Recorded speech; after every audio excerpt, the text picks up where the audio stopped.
Hello friends, welcome to world GK. International organisation series के second lecture में आपका स्वागत है, जिसमें हम बात करेंगे यूएन वुमन, जैसे कि आप कह सकते हैं United Nations entity for gender equality and empowerment of woman. तो बात करेंगे यूएन वुमन की। तो आज के लेक्चर में हम देखेंगे यूएन वुमन का इंट्रोडक्टरी पार्ट और उसके पीछे की हिस्ट्री क्या है। जानेंगे यूएन वुमन का स्ट्रक्चर और फंक्शनिंग कैसे है। साथ में ही देखेंगे आज वुमन का स्टेटस क्या है, यूएन वुमन की वर्क और प्रायोरिटीज़ क्या है, जेंडर इक्वलिटी के लिए क्या कदम उठाए जा रहे हैं, यूएन वुमन का कार्य क्या है, उसका मेन फंक्शन क्या है, और जानेंगे इंटरनेशनल वुमेंस डे 2021 जो कि 8 मार्च को होने वाला है, उसकी थीम क्या है, और जानेंगे बहुत कुछ। अगर आप चैनल पर नए हैं तो चैनल को सब्सक्राइब ज़रूर कीजिए, शेयर कीजिए अपने दोस्तों के साथ, और आने वाली वीडियोस की नोटिफिकेशन पाने के लिए बेल आइकन ज़रूर दबाएं। तो चलिए स्टार्ट करते हैं वीडियो, जानते हैं यूएन वुमन के बारे में। इसका फॉर्मेशन हुआ था 2 जुलाई 2010 को और इसके हेडक्वार्टर्स हैं न्यूयॉर्क, यानी कि यूनाइटेड स्टेट्स ऑफ अमेरिका में। The United Nations entity for gender equality and the empowerment of woman, यानी कि यूएन वुमन। यूएन वुमन यह एक एंटिटी है यूनाइटेड नेशंस की जो कि काम करती है जेंडर इक्वालिटी और एम्पावरमेंट ऑफ वुमन के लिए। अब जानते हैं यूएन वुमन की हिस्ट्री क्या है। यूनाइटेड नेशंस काफ़ी सालों से एफर्ट्स कर रहा है जेंडर इक्वालिटी को प्रमोट करने के लिए, लेकिन ये काम इतना आसान नहीं है। ग्लोबली जेंडर इक्वालिटी को प्रमोट करना, वुमन एम्पावरमेंट के लिए काम करना, तो इन्हीं चैलेंजेस को ओवरकम करने के लिए जुलाई 2010 को यूनाइटेड नेशंस ने यूएन वुमन की स्थापना की। यूनाइटेड नेशंस ने जब यूएन वुमन को बनाया तब उससे पूर्व यूनाइटेड नेशंस में बहुत सारी सिस्टम थी जो कि वुमन के एम्पावरमेंट और जेंडर इक्वालिटी के लिए काम कर रही थी, जैसे कि डॉ हो गया, division for the advancement of woman, international research and training institute for the advancement of woman, Office of the Special Advisor on Gender Issues and Advancement of Women, United Nations Development Fund for Women। तो इन्हीं सभी UN systems को मिलाकर UN woman की स्थापना की गई। अब बात करते हैं स्ट्रक्चर और फंक्शनिंग के बारे में। रिजोल्यूशन 64/289 के अनुसार यूनाइटेड नेशंस को हेड करेगा एक अंडर जनरल सेक्रेटरी जो कि अपॉइंट किया जाएगा जनरल सेक्रेटरी द्वारा, वो भी consultation with the member states, जो कि होगा 4 इयर्स के टेन्योर तक, और इसका ये 4 ईयर का टेन्योर एक बार बढ़ाया जा सकता है। यहाँ पे normative and operational guideline policy के बारे में बात की गई है, जिसमें कि general assembly, economic and social council, the commission on status of woman, जिसे कि CSW भी कहा जाता है। तो यह था governance structure of UN woman. अब बात करते हैं वुमन एम्पावरमेंट और स्टेटस ऑफ वुमन के बारे में। जेंडर इक्वलिटी एक बेसिक राइट नहीं है। बेसिक राइट तो हम उसे कहते हैं खाना, कपड़े, घर, हेल्थ और एजुकेशन, लेकिन वुमन के लिए जेंडर इक्वालिटी बहुत इंपॉर्टेंट है। नेशन की ग्रोथ के लिए, इकोनॉमिक डेवलपमेंट के लिए वुमन एम्पावरमेंट का होना बहुत ज़रूरी है। इसलिए जेंडर इक्वालिटी और वुमन एम्पावरमेंट को प्रमोट करने के लिए यूएन बहुत सारे स्टेप्स भी उठा रहा है। अब बात करते हैं वुमन एम्पावरमेंट की। सपोज 50% पॉपुलेशन वुमन की है। अगर इकोनॉमी में 50% पॉपुलेशन का योगदान ही नहीं होगा तो इकोनॉमी की ग्रोथ कैसे होगी? जब तक हम जेंडर इक्वालिटी को प्रमोट नहीं करेंगे तब तक ये 50% पॉपुलेशन इकोनॉमिक ग्रोथ के लिए पार्टिसिपेट नहीं कर पाएगी। अगर जेंडर इक्वालिटी को सही तरह से इम्प्लीमेंट किया जाए तो इस 50% वुमन पॉपुलेशन को की वजह से इकोनॉमी की प्रोडक्टिव ग्रोथ हो सकती है, सोशल डेवलपमेंट हो सकती है, हमारी इकोनॉमी भी सुधर सकती है।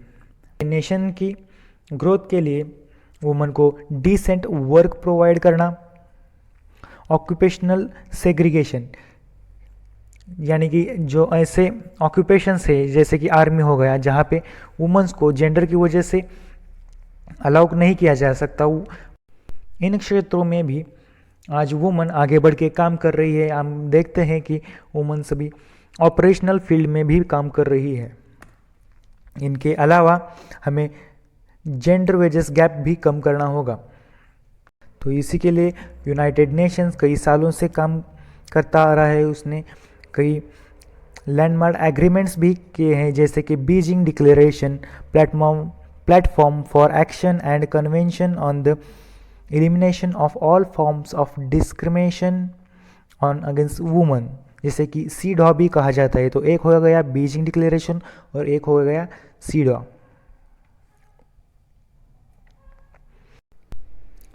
Work and priorities of UN Women. It works globally to make vision of the sustainable development.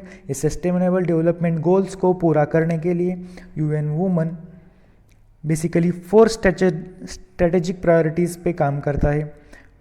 Women lead, participate and benefit equally. Women income security, decent work, economic autonomy. All women and girls live a life free from all type of violence. Women and girls contribute to have greater influence in building sustainable peace and resilience, and benefit equally from the prevention of natural disaster and conflict and humiliation actions. तो ये basically 4 strategic priorities है जो कि women's and girls के equal participation और sustainable development goal के लिए important है। इसी सस्टेनेबल डेवलपमेंट गोल को अचीव करने के लिए जेंडर इक्वालिटी बहुत इम्पॉर्टेंट है, और इसी के लिए यूएन वुमन कार्यरत है। अगर बात करें सस्टेनेबल डेवलपमेंट गोल्स की, तो हम पहले बात करते हैं मिलेनियम डेवलपमेंट्स गोल, जो कि हमने 2000 में यूनाइटेड नेशन जनरल असेंबली में एक्सेप्ट किए थे, और वो हमने अचीव किए 2015 में।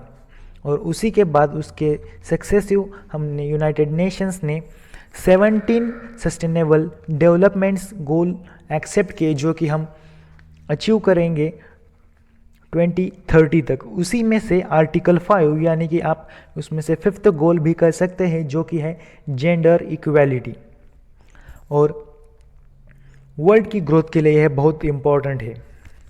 इसीलिए हम कह सकते हैं UN women is empowered to support intergovernmental bodies, commission on status of women in their formation of policies, global standards and norms, help UN member states to implement the above standards, standing ready to provide sustainable technical and financial support to the countries that request it, and to forge effective partnership with civil society, enable member states to hold UN system accountable for its own commitments on gender equality, including regular monitoring system-wide progress। अब बात करते हैं UN woman basically क्या करता है। UN women focuses on priority areas that are fundamental to women's equality, जिसमें कि leadership and political participation, economic empowerment, ending violence against women. इसी के साथ वुमेन की पीस और सिक्योरिटी के लिए काम करना, humanitarian actions. UN Women supports women's full and equal representation and participation in all levels of peace processes and security efforts. UN Women lead on implementing the women peace and security, जैसे कि women lead on implementing the women WPS agenda through research initiative, data collection, learning exchanges, documentation and good practices to inform policy and programming. Humanitarian actions. Humanitarian efforts must recognize that the fact of women and girls, like men and boys, have much contribute in preparing for responding to crisis. Women must include decision making about the forms, assistance, protection they need. Women and girl with disabilities. UN Women has made concerted efforts to promote disability, inclusion and gender equality, including by establishing strengthening partnership and contributing to amplify the voices of women and girl with disabilities. Sustainable development agenda 2030 की हमने कुछ देर में detail में जानकारी देखी है। अब बात करते हैं इंटरनेशनल वुमेंस डे 2021 जो कि है 8 मार्च को। देखते हैं इंटरनेशनल वुमेंस डे 2021 की थीम क्या है। Women in leadership achieving an equal future in कोविड-19 world. The theme celebrates the tremendous efforts by women and girls around the world in shaping more equal future and recovery from COVID-19 pandemic. तो UPSC prelims में पूछा जा सकता है, one line question है। अब बात करते हैं प्रायोरिटी थीम की, जो कि यहाँ में बहुत डिटेल में नहीं देखनी। Women's full effective participation, decision making etcetera etcetera. अब बात करते हैं वुमेन के कंट्रीब्यूशन की कोविड-19 पैंडेमिक में। वुमेन का कंट्रीब्यूशन बहुत ही इंपॉर्टेंट रहा है, जैसे कि Denmark, Ethiopia, Finland, Germany, Iceland, New Zealand, Slovakia, इन सभी कंट्रीज़ की हेड ऑफ स्टेट वुमेन है। तो इन सभी कंट्रीज़ ने बहुत ही अच्छा परफॉर्म किया है, कोविड-19 पैंडेमिक को बहुत ही अच्छे से हैंडल किया है। तो ये एग्जाम्पल आपको बताता है कि वुमेन एम्पावरमेंट और जेंडर इक्वालिटी बहुत इम्पॉर्टेंट है, और उसी से हम सोसाइटी में सस्टेनेबल डेवलपमेंट ला सकते हैं, सोसाइटी को इम्प्रूव कर सकते हैं, क्वालिटी और क्वांटिटी ऑफ ह्यूमन रिसोर्सेस बढ़ा सकते हैं, और इन सभी चीज़ों में UN वुमेन बहुत ही इम्पॉर्टेंट रोल प्ले करता है। तो ये था आज का lecture. Hope you have like the video. अगर आपको वीडियो पसंद आई हो तो वीडियो को लाइक ज़रूर कीजिए, चैनल को सब्सक्राइब कीजिए और शेयर कीजिए अपने दोस्तों के साथ। Thanks for watching the video.